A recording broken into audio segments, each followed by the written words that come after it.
ये वीडियो शाहीन खान को डेडिकेट की जाती है।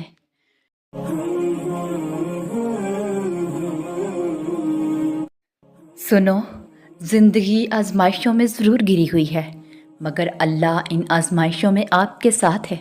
वो आपके करीब है। वही है जब आप भटकने लगते हैं तो किसी न किसी ज़रिए से आपको इशारा देकर आपकी रहनुमाई कर देता है। वही है कि जब आप अंधेरों से डरने लगते हैं तो अपनी किसी न किसी आयत के ज़रिए से आपके रास्ते रोशन कर देता है।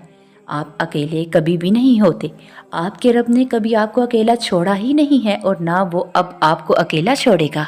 कुरान करीम में अल्लाह ताला इरशाद फरमाते हैं कि मैं करीब हूँ। और देखो, अल्लाह ने मुकद्दर लिखने का इख्तियार तुम्हें दिया है कि चाहो तो दुआ का तसलसल बढ़ा लो और चाहो तो मायूस होकर बैठ जाओ और चाहो तो सजदों को तवील कर लो और चाहो तो थक कर रुक जाओ। और देखो, ये आजमाइश का वक़्त है, लेकिन अल्लाह पर इतना तो यकीन रखो कि इस आजमाइश के बाद इनाम तुम्हारी चाहत ही होगी इंशाअल्लाह। और सुनो, जो दूसरों को बेचैन कर देते हैं ना, फिर अल्लाह भी उन्हें सुकून नहीं देता। अल्लाह इंसाफ करने वाला रब है। अगर ज़िंदगी में आप कभी किसी ऐसे फेज़ से गुज़रे हों तो सब अल्लाह पर छोड़ दिया करें। वो रब खूब अच्छे से जानता है कि कब कहाँ क्या दिखाना है। अपनी सच्चाई को सिर्फ़ अपने रब को बताया करें। वो खुद ही हक़ और बातिल को अलग अलग करके रख देगा। कुछ फ़ैसले अल्लाह पर छोड़ दिया करें, फिर रब को ही तय करने दें। सही और गलत, खरा और खोटा, अच्छा और बुरा, आपका रब आपसे बहुत मोहब्बत करता है। मैं जानती हूँ इंतज़ार करना मुश्किल है, मगर इस इंतज़ार के बाद जो अजर तुम्हारे लिए लिखा गया है वो तुम्हारी ज़िंदगी बदल देगा। बस हर चाहत समेत खुद को अल्लाह के सुपुर्द कर दो और फिर देखना वो तुम्हें कैसे हर गम से आज़ाद कर देगा। और अपने दिल का हाल लोगों को सुनाने और अल्लाह को सुनाने में पता है क्या फ़र्क है? लोगों को बोलने का मतलब ये नहीं है कि वो भी सारा दिन आपके दुख में शामिल होंगे। वो सिर्फ़ तसल्ली दे सकते हैं, वो सिर्फ़ अफ़सोस ज़ाहिर कर सकते हैं, मगर अल्लाह को सुना देने में लफ्ज़ों को तरतीब देने की ज़रूरत नहीं पड़ती। आंसुओं की ज़बान के बाद सिर्फ़ एक सुकून की लहर होती है, जो सब जानने के बावजूद आपको गहराई से सुनता है। वो खूब तुम्हारे मामले को सीधा कर देने पर कादिर है। बेशक तुम खुद को उसके हाथ सौंप कर तो देखो। और जब अल्लाह दोस्त बन जाता है तो दिल मुतमईन रहने लगता है। और सुनो, अगर आप सालों से एक ही दुआ मांग रही हो और लग रहा है कि कबूल नहीं हो रही, तो अपने दिल से इस शक को ख़त्म कर दो, क्योंकि अल्लाह हमारी दुआएं कबूल कर चुका होता है। बस बेहतरीन वक़्त पर आपके सामने आने वाली होती हैं।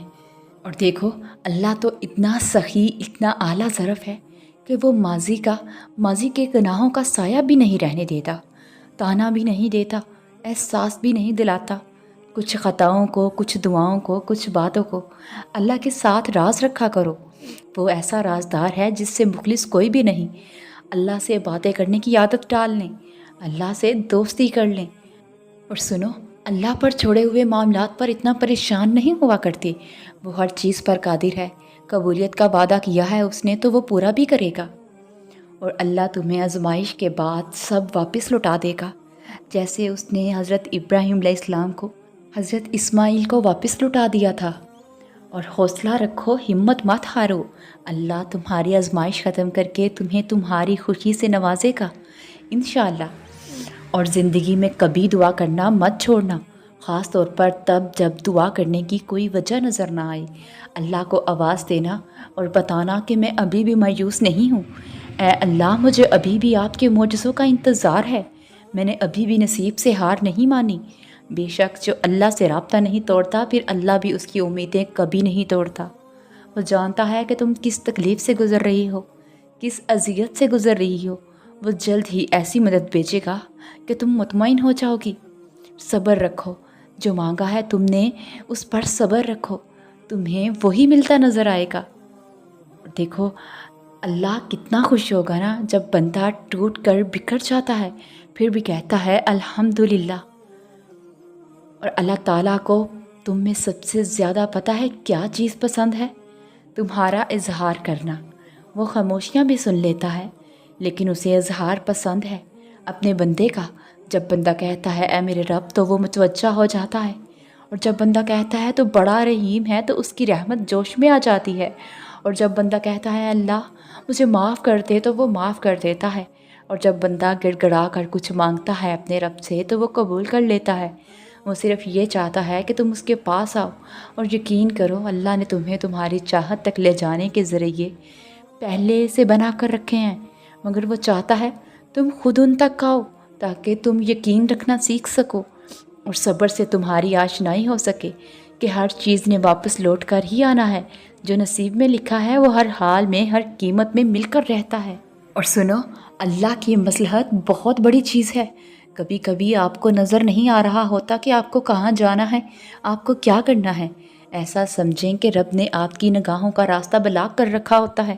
آپ کی نگاہیں وہ نہیں دیکھ سکتی جو رب آپ کے لیے کر رہا ہوتا ہے، جو رب دیکھ رہا ہوتا ہے، کیونکہ کیا پتہ وہ آپ کو سرپرائز دینا چاہتا ہو، اور کیا پتہ وہ آپ میں صبر انڈیل کر آپ پر رحمتوں کی ایک ساتھ اچانک برسات کرنا چاہتا ہو۔ رب کی منشا کیا پتہ اسی میں ہو کہ صبر کی بٹی سے گزار کر آپ کی نگاہوں سے پٹی ہٹائی جائے اور آپ کو حیران کر دیا جائے، آپ کو نواز دیا جائے اور پھر آپ کو راضی کر دیا جائے۔ اور پھر معجزوں کے دروازے تو ہمیشہ تمہارے لیے کھلے ہیں۔ کیا کبھی تم نے تہجد میں مانگ کر دیکھا ہے؟ تہجد خود ایک معجزہ ہے، اور اگر یہ عبادت تمہیں نصیب ہو جائے تو یقین کرو وہ سب کچھ بھی تمہیں نصیب ہو جائے گا جس کی تمہیں چاہت ہے۔ تب تمہیں یہ بھی یقین ہو جائے گا کہ واقعہ معجزے ہوتے ہیں۔ تمہارا ٹوٹنا کیوں ضروری تھا؟ یہ بتانے کے لیے کہ اللہ کے سوا تمہارا کوئی نہیں۔ تم جس سے بھی امید لگاتے ہو اس کے ہاتھوں توڑے جاتے ہو، کیونکہ قرآن کبھی غلط نہیں ہو سکتا، اور مکڑی کے جالوں سے بھی زیادہ کمزور ہوتے ہیں یہ دنیا کے سہارے۔ بس تمہیں توڑنے کا مقصد تکلیف میں مبتلا کرنا نہیں، بلکہ اپنے رب کی پہچان کروانا ہوتا ہے، اور جب تم اپنے رب کی پہچان کر لیتے ہو نا تو پھر اس کی رضا میں راضی بھی رہنا سیکھ لیتے ہو، اور پھر وہ رب اپنی رضا میں راضی رہنے والوں کی رضا بھی ادھوری نہیں رہنے دیتا۔ بس وقت کو تھوڑا وقت دیں، چیزیں واپس اپنی جگہ پر آ ہی جاتی ہیں۔ اور دیکھو، اللہ کی رحمت سے نا امید نہیں ہوتے۔ اگر اللہ نے کسی آزمائش میں ڈالا ہے تمہیں تو دیکھو نا، اس نے اس سے نکلنے کے بھی تو کئی راستے کھول رکھے ہیں۔ آزمائش تو دراصل چوائس کا نام ہے کہ تم کسے چوز کرتے ہو۔ تم اپنے نفس کی بات مانتے ہو یا تم اللہ کو اکبر سمجھتے ہو۔ آزمائشیں تو صرف تمہاری لائلٹی کو تمہاری نظر میں کلیئر کرنے کے لیے آتی ہیں کہ در حقیقت تم کس کے بندے ہو اور تم کہاں پر غلط ہو۔ آزمائشیں تو تمہارا راستہ سیدھا کرنے کے لیے آتی ہیں، اور تم دعا کرتے رہتے ہو، گھنٹوں بیٹھ کر اللہ سے دعائیں کرتے ہو، باتیں کرتے ہو، سجدوں میں روتے ہو، اللہ سے کہتے ہو تمہیں وہ عطا کر دے جو تم چاہتے ہو، اپنے لیے خیر مانگتے ہو، مگر کبھی کبھی تمہیں تمہاری دعائیں قبول ہوتی نظر نہیں آتی تو تم ان لمحوں میں مایوس ہو جاتے ہو، کیونکہ کچھ دعائیں وہ اپنے پاس سنبھال کر رکھتا ہے، اور یہ تو ایسے لمحے ہوتے ہیں جب تمہیں اس پر یقین کرنے کی ضرورت ہوتی ہے، اس پر اعتماد کرنے کا وقت ہوتا ہے، نہ کہ مایوسی۔